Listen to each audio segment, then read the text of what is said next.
تو مجتہد کیا کہتے ہیں؟ ہمیں خبر دیتا ہے بعد النظری، after thinking, after deep thinking، بعد النظری فی الآیت السابقۃ بأن الصلاۃ واجب، کہ نماز واجب ہے، لیکن یہ ہمیں کب بتاتا ہے؟ بعد النظر، ٹھیک ہے؟ تو اس کو کہتے ہیں دلیل۔ والتواصل الى الحکم الشرعی قد یکون علی سبیل القطع والیقین، یہ تواصل جو ہے، یہ کنیکٹیوٹی جو ہے، یہ کبھی کبھی حکم شرعی کے ساتھ ایک کس لحاظ پہ ہوتی ہے؟ قطعی لحاظ پہ، یقین کے ساتھ ہوتی ہے۔ کبھی کبھی یہ کنیکٹیوٹی رجحان اور ظنی کے ساتھ ہوتی ہے۔ اب دیکھو، میں نے بورڈ پر لکھا تھا کہ پینے والی چیز لے کے آؤ، ایک بندہ آیا، اس نے میرے لیے پانی لے کے آیا، دوسرا آ گیا وہ کولڈ ڈرنکس لے کے آیا، تیسرا آ گیا وہ شہد لے کے آیا۔ اب دیکھو، تینوں جو ہے وہ مختلف چیزیں لے کے آئے ہیں، حالانکہ میں نے سوال ایک کیا ہے۔ اب کیا وجہ ہے جو یہ لوگ جو ہے نا مختلف چیزیں لا رہے ہیں؟ کیونکہ میں نے سوال کے اندر، اس آرڈر کے اندر، میں نے حکم جو دیا تھا اس کے اندر میں نے احتمالات پیدا کر دیے، میں نے کنسپٹس پیدا کر دیے تھے کہ پینے والی چیز تو یہ تو چائے بھی ہو سکتی ہے، کولڈ ڈرنک بھی ہو سکتا ہے۔ اسی طرح قرآن میں کبھی کبھی اللہ تعالیٰ ڈائریکٹ حکم دیتا ہے کہ یہ کام کرو، اقیم الصلاح کرو، نماز پڑھو۔ کبھی کبھی وہ ہوتا ہے قطعی، کبھی کبھی ظنی ہوتا ہے جس میں احتمالات ہوتے ہیں کہ یہ نہیں تو یہ، اس طرح نہیں تو اس طرح، تو یہ ظنی ہے۔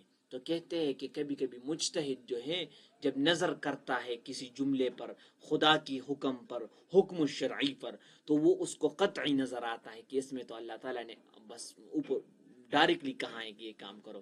کبھی کبھی وہ مجتہد کیا ہو جاتا ہے؟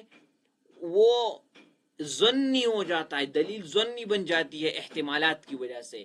وہ کہتا ہے نہیں یہ بات کرنی ہے، دوسرا اوپر سے آتا ہے کہتا ہے کہ نہیں بھائی یہ کرنا ہے۔ اب وہ نہیں پورا امام شافعی یا اس طرح کے لوگ، اتھینٹک لوگ، پھر آپس میں اختلافات بھی اس وجہ سے کرتے ہیں کہ ایک اینگل سے جو دیکھتا ہے تو اس کو وہ چیز ایک طرح نظر آتی ہے، جب دوسرا اس کو دیکھتا ہے تو وہ چیز دوسری نظر سے آتی ہے۔ تو اس کو کہتے ہیں قطعی اور ظنی۔ وبذالک یشمل بالتعلیم ما یفید القطع، یہ ہم آگے پڑھیں گے، ٹھیک ہے؟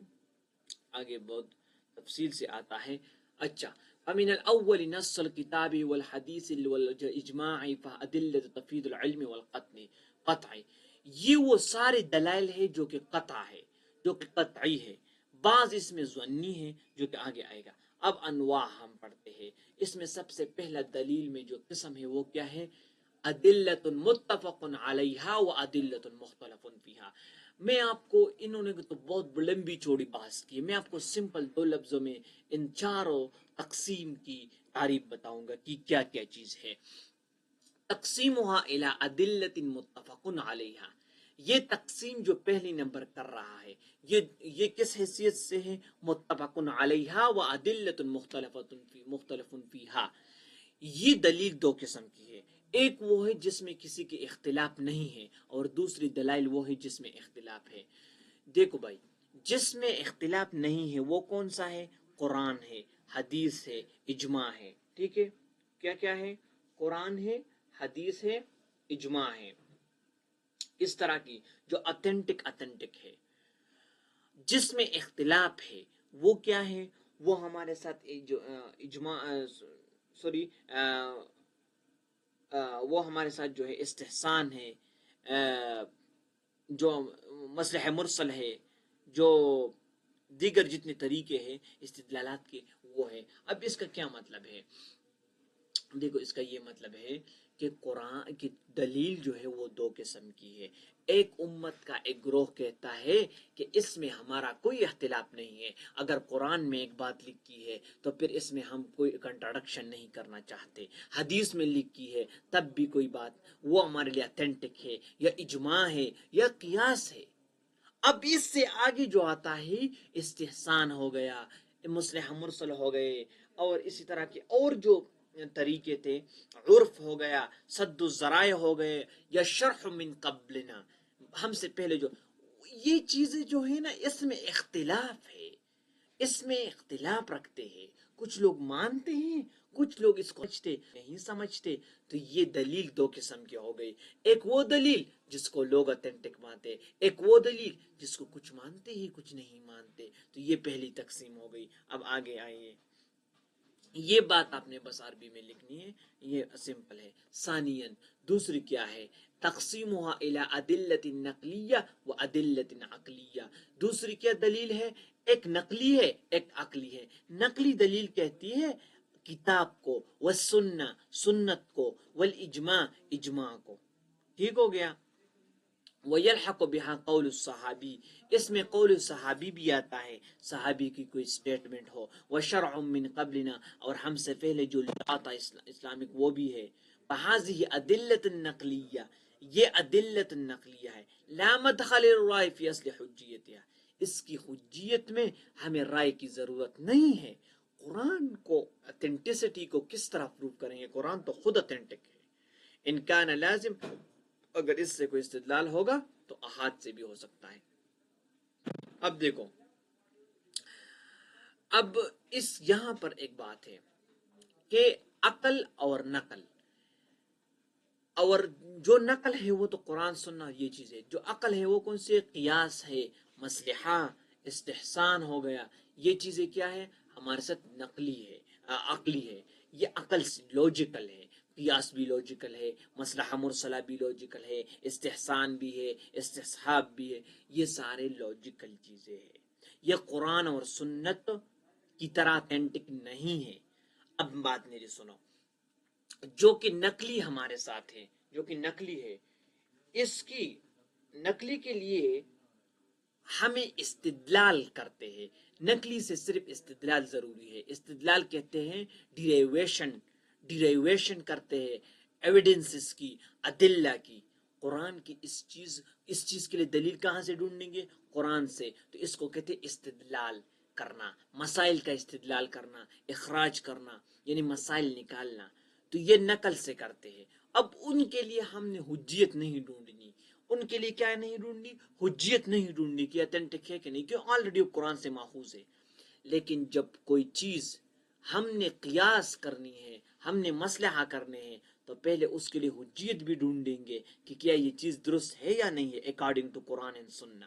پھر اس کے لیے استدلال کریں گے. تو مطلب یہ ہو گیا کہ نقلی دلائل میں صرف استدلال ہے، اور عقلی دلائل میں استدلال بھی ہے، حجیت بھی ہے، اتھینٹسٹی بھی پروف کرنی ہے کہ کیا یہ چیز اکارڈنگ ٹو قرآن اینڈ سننا درست ہے یا نہیں ہے. تو یہ تھی آپ کی دوسری تقسیم. تیسری تقسیم میں آپ کو کر رہا ہوں. یہ ساری باتیں جو یہ لکھ رہا ہے، یہ میں نے آپ کو مفہوم بتایا اس سب کی. ٹھیک ہے.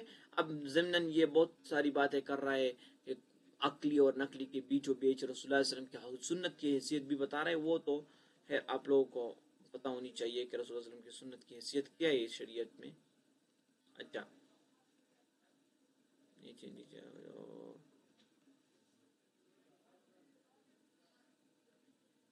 رابعان آ گیا یا ثالثاً کدھر گیا؟ اچھا یہ ثالثاً، اچھا ثالث جو ہے وہ کیا ہے؟ اچھا ایک قطعی ہے ایک ظنی ہے. اس میں ایک قطع ویوخذ بها تقدیما علی تنقسم اقساما اربع من حیث القطع والظنی. اب دیکھو، ایک ظنی ہے ایک قطعی ہے. ظنی کون سی دلیل ہوگی؟ قطعی کون سی ہوگی؟ جو اتھینٹک ہوگی آل ان آل. وہ کس طرح ہے؟ وہ ڈائریکٹلی اللہ تعالیٰ کا قول ہے، رسول اللہ علیہ وسلم کا فرمان ہے. ڈائریکٹ جو چیز قرآن سے ہم نے عام حکم شرعی ہے ہمارے لیے، وہ قطعی ہے، جس میں کوئی دوسری احتمال نہیں ہو. مثلا اقیم الصلاۃ، بس نماز پڑھو. نماز پڑھو میں کوئی اور احتمال نہیں ہے کہ میں یہ سوچوں کہ نماز کس طرح، یہ باتیں نہیں ہے. بس رسول اللہ صلی اللہ علیہ وسلم نے پھر اس کا طریقہ بتایا، اس طرح پڑھو. اب ایک چیز ہے ظنی. ظنی کس طرح ہے میں بتاتا ہوں. رسول اللہ صلی اللہ علیہ وسلم نے بتایا لا صلاۃ الا بفاتحۃ الکتاب، اس کی کوئی نماز نہیں جس میں فاتحہ نہیں ہے، جس میں سورۃ فاتحہ نہیں ہے. اب اس کا یہ مطلب ہے کہ کیا سورۃ فاتحہ کے بغیر نماز باطل ہے، یا کیا سورۃ فاتحہ کے نماز کے بغیر نماز مکروہ ہے؟ تو دو احتمالات آ گئے. جملہ ہے، ایک جملہ ہے رسول اللہ علیہ السلام کا، لیکن دیکھو کنسیپٹ دو آ گئے. دلیل قطعی میں یہ نہیں ہوتا. دلیل قطعی میں صرف اور صرف کیا ہوتا ہے؟ ایک ہی بات ہوتی ہے، اقیم الصلاۃ، بس اقیم الصلاۃ۔ اب دیکھو اس کی انہوں نے چار پڑھ اس کو چھوٹی چھوٹی اقسام میں تقسیم کیا ہے۔ ادلۃ القطعیہ من حیث السند والدلالہ، قطعی دلیل جو سند اور دلالت سے آتا ہے، حدیث متواتر ہوتی ہے، ٹھیک ہے۔ اس طرح اس کی مثال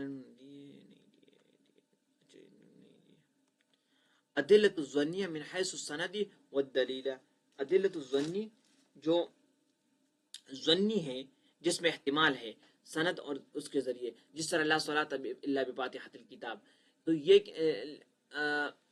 لمن لم یقرأ بفاتحۃ الکتاب، تو یہ جو نماز ہے، یہ بات جو ہے کہ سورۃ فاتحہ کے بغیر نماز نہیں ہوتی، یہ ظنی دلیل ہے، ٹھیک ہے۔ لیکن حیث السند والدلالہ، ٹھیک ہے۔ ادلۃ قطعیہ من حیث السند ظنی۔ اب دیکھو عدلت ہے قطعی، بات ہے قطعی، لیکن بعد میں اس میں احتمال آ گیا۔ اللہ تعالیٰ نے فرمایا وَامْسَحُوا بِرُؤُوسِكُمْ، اپنے سروں پر مسح کرو۔ اب مسح کرو تو کتنا کرو، مقدار بتایا نہیں بتایا، تو دیکھو احتمال آ گیا، کنسپٹ بہت آ گئے اس میں جو ہے نا کیا ہو گیا، ایک قسم کی کور جو ہے وہ واضح نہیں ہوئی، بات واضح نہیں ہوئی کہ کتنی کرنی ہے، کس طرح کرنی ہے، تو ظنی میں چینج ہو گیا۔ کیا دلیل ہے قطعی، لیکن سند اور اس کے حیثیت سے وہ ظنی ہو گئی، ٹھیک ہو گیا۔ اب نیچے آؤ، ادلۃ الظنیہ، کبھی کبھی دلیل ہوتی ہے ظنی، لیکن اس کی جو حیثیت ہے وہ قطعی ہوتی ہے۔ اب دیکھو رسول اللہ علیہ السلام نے فرمایا، رسول قرآن میں دادا کی کوئی میراث کے اندر دادا کا حصہ نہیں تھا، دادا کا حصہ نہیں تھا، سوری دادی کی اس کا حصہ نہیں تھا، تو قرآن نے اس کے لیے حصہ، رسول اللہ صلی اللہ علیہ وسلم نے اس کے لیے حصہ بتایا، اطعم الجدات السدس، جدات کو سدس دیا کرو۔ تو سدس یہ بات جو ہے نا، یہ رسول اللہ علیہ وسلم کی ظنی دلیل، ظنی ہے، ٹھیک ہو گیا، لیکن یہ قطعی من حیث القطعی ہے، ایز اے قطعی ہم نے لے چکے ہیں، ٹھیک ہے۔ لیکن ظنی کیوں ہے؟ کیونکہ یہ خبر واحد ہے، یہ ایک ہی بندے نے نقل کیا ہے، خبر واحد ہے، لیکن پھر بھی ہم اس کو میراث کے اندر لا آف انہیریٹنس میں بہت اتھینٹسٹی کے ساتھ اس کو لے لیتے ہیں۔ تو کبھی کبھی یہ سا بھی ہوتا ہے۔ اس طرح دوسری حدیث رسول اللہ صلی اللہ علیہ وسلم کی کہ لیس للقاتل شیء من المیراث، قاتل کے لیے میراث میں کوئی چیز نہیں ہے، مثلا کسی نے باپ قتل کر دیا تو اس کے میراث نہیں لے جائے گا۔ تو یہ چیزیں جو ہے یہ ظنی ہے یہ حدیث، لیکن اتھینٹسٹی اس کی اتنی ہے کہ یہ قطعی طور پر لے لیتے ہیں۔ تو یہ ظنی اور قطعی سمجھ آ گئی، یعنی اس میں ظنی میں احتمالات آ جاتے ہیں، قطعی میں کوئی احتمال نہیں آتا، ٹھیک ہو گیا۔ اب اس کا رابعاً ایک تقسیم ہے بلفظہ تقسیم الی ما یدل بلفظہ و الی ما یدل بمعقولہ۔ اس کا کیا مطلب ہے؟ دیکھو ایک دلیل ہے، لفظ قرآن نے بیان کیا ہے، لیکن اس کے پیچھے ایک راز ہے، ایک بات چھپی ہوئی ہے۔ اب دیکھو قرآن کہتا ہے ان الذین یاکلون اموال الیتامی، وہ بندہ جو کہ یتیم کا مال کھاتا ہے ظلم سے، انما یاکلون فی بطونہم نارا، تو وہ اپنے بدنوں میں، اپنے جسموں میں، اپنے پیٹوں میں جہنم آگ پھینک رہے ہیں، آگ کھا رہے ہیں۔ تو دیکھو کوئی آگ تو نہیں کھا رہا، کسی نے آگ تو آج تک نہیں کھائی، لیکن یہ بات کر کے قرآن کیا واضح کرنا چاہتا ہے؟ تاکید واضح کرنا چاہتا ہے کہ دیکھو یتیم کا مال نہیں کھانی، اس سے مراد، نار سے مراد یتیم کی مال ہے۔ میں سمپل میں آپ کو بتاتا ہوں، قرآن نے حرمت کس چیز کو قرآن نے کہا ہے شراب نہ پیو، شرب الحرمہ ویأمر باجتنابہا، پھر ہمیں منع کر دیا، تو بلفظ تحریم کے لفظ کی حرمت ہے اس میں، تو کیوں کر دیا؟ کیونکہ وہ مسکرات میں سے ہے، وہ انسان کے عقل کو زائل کرتا ہے۔ اب یہ اس کی ایک معقول وجہ ہے۔ اب نبیذ جو ہے آج کل جو یوز ہو رہا ہے، یہ جو آج کل شراب میں مختلف قسم کی شراب ہے، یہ کیوں حرام ہے؟ اس لیے حرام ہے کیونکہ یہ بھی عقل کو ضائع کر رہا ہے۔ حالانکہ نبیذ کا ذکر قرآن میں نہیں ہے، حالانکہ وسکی کا ذکر قرآن میں نہیں ہے، لیکن ہے تو وہی چیز، تو اس لیے جو وجہ سیم ہو گیا، کام سیم کر رہا ہے، ایفیکٹ سیم کر رہا ہے، تو پھر حرام عمل، اس کے لیے حکم بھی سیم ہے۔ اللہ تعالیٰ رسول اللہ صلی اللہ علیہ وسلم فرماتا ہے لا یقضی القاضی وهو غضبان، قاضی اس حالت میں فیصلہ نہ کرے جب کہ وہ غصہ ہو، تو دیکھو یہ بات جو ہے یہ غصے کی نہیں ہے، یہ قضا کی نہیں ہے کہ بندہ فیصلہ نہ کرے، بات اس کی حالت کی ہے. بات قاضی جب غصہ ہے تو ایسا نہ ہو کہ اس کی حالت، اس کا ذہن تشویش میں ہو، اس کا ذہن مشوش ہو، اس کا ذہن بعض اوقات انسان بھوکا ہوتا ہے یا وہ اس کو وہ جو ہے نا گرمی محسوس کرتا ہے سردی کی وجہ سے یا ڈر کی وجہ سے یا پیاس کی وجہ سے، اس کا ذہن جو مشوش ہوتا ہے تو وہ اٹینشن کنسنٹریشن نہیں ہوتی. تو کہتا ہے کہ قاضی کو اس حالت میں، تو دیکھو اس کے پیچھے ایک معقول وجہ ہے. تو یہ دلیل لفظ کے پیچھے ایک معقول وجہ ہونی چاہیے. تو یہ بھی دلیل ادلہ کی ایک قسم ہے جو میں نے آپ کو بتائی. اسی طرح اور بھی ہے السارق والسارق فاقطعوا ایدیہما، یہ چور اور چور جو چوری کرے تو اس کا کیا کرے، ہاتھ آپ نے کاٹنی ہے تو ہاتھ کیوں کاٹنی ہے، اس کی بھی ایک دلیل ہے، اس کے پیچھے ایک وجہ ہے، معقول وجہ ہے.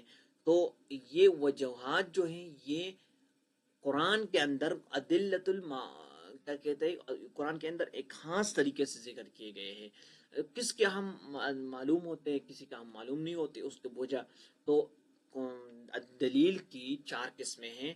ایک قسم اختلاف اور مختلف متفقن فی علیہ و اختلاف فیہا، ٹھیک ہو گیا. دوسرا جو ہے وہ ادلت النقلیہ اور عقلیہ ہے، اور تیسرا یہ ہے قطعیہ اور ظنیہ، ٹھیک ہو گیا. اور چوتھا جو ہمارے ساتھ ابھی ہم نے پڑھ لیا یہ معقول الی ما یدل بلفظہ و الی ما یدل بمعقولہ. کبھی کبھی چیز کیا کہتے ہیں لفظ کے ساتھ اس کی واضح ہو جاتی ہے، اور کبھی کبھی انہوں نے کیا کہ عقل کے ساتھ، وجہ کے ساتھ، ٹھیک ہے. تو قرآن کی یہ جو آیت ہے ان الذین، اس میں قرآن نے واضح طور پر کہا ہے کہ نار کو وہ اندر لے جا رہا ہے، نار کو اندر لے جا رہا ہے. لیکن ادھر جب قرآن ہمیں یہ کہتا ہے کہ شراب نہ پیو تو اس لفظ میں ادھر نہیں کہا ہے کہ یہ اس لیے حرام ہے کیونکہ یہ سکر ہے، کیونکہ یہ عقل کو ذائل کرتے بس حرام ہے.